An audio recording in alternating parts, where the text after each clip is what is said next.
Hello friends, কেমন আছেন সবাই? আমি আজকে আপনাদের সঙ্গে শেয়ার করব ডিট্যান উপট্যান ফেস প্যাক। তার জন্য আমার লাগবে হলুদ গুঁড়ো।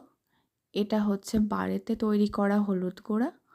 এই হলুদ গুঁড়োতে কোনো ভেজাল নেই, 100% খাঁটি হলুদ গুঁড়ো।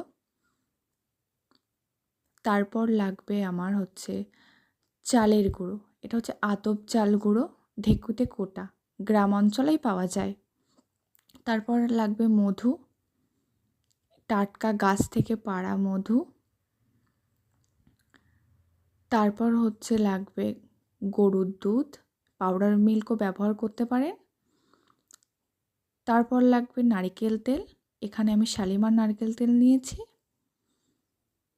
তারপরে আমি এটা কিভাবে বানাচ্ছি সেটা আপনার সঙ্গে শেয়ার করছি। দেখুন, 2 চামচ চালের গুঁড়ো নিয়েছি, পরিমাণ মতো নেব। তারপরে নেব হলুদ গুঁড়ো। হলুদ গুঁড়োটা আমি 1 চামচ নেব, যেহেতু 2 চামচ চালের গুঁড়ো নিয়েছি। তারপরে আমি একটু নেব মধু, মধুটা আমি 2 চামচ নেব।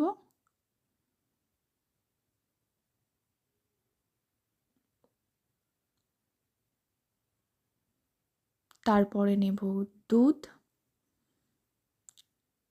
এখানে নিয়েছি গরুর দুধ, আপনারা চাইলে পাউডার মিল্ক ব্যবহার করতে পারেন। এখানে আমি 4 চামচ পরিমাণ নেব।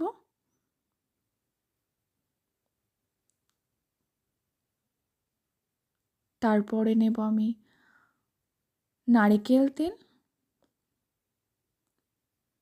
নারকেল তেলটা আমি 2 চামচ পরিমাণে নেব।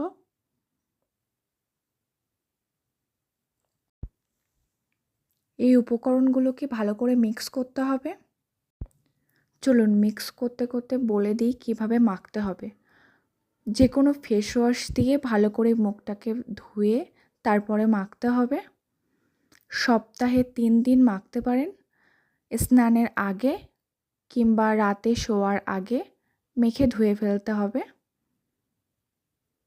মিক্স করা হয়ে গেছে, এবার আমি অ্যাপ্লাই করব।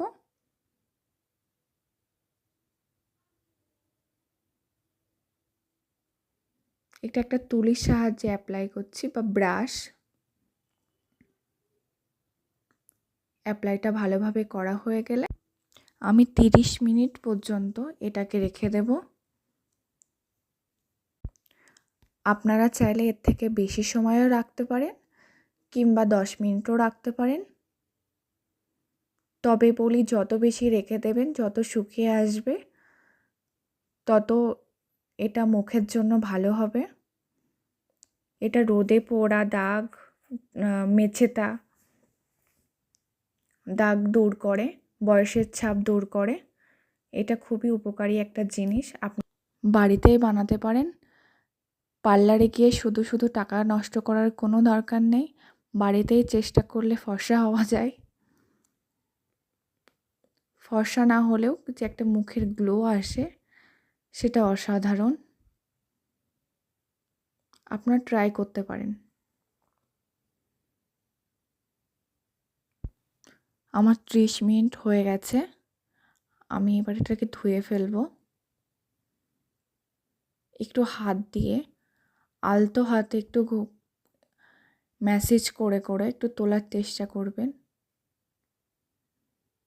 যাতে ময়লাটা কেটে বেরিয়ে যায়। দেখুন, আপনাদের সামনে রেজাল্টটা দেখুন কত সুন্দর এসছে। দুটো হাতের মধ্যে পার্থক্য দেখলেই বুঝতে পারবেন। ভালো লাগলে অবশ্যই ট্রাই করবেন বাড়িতে ঘরোয়া উপকরণ দিয়ে। ধন্যবাদ আমার ভিডিওটি দেখার জন্য।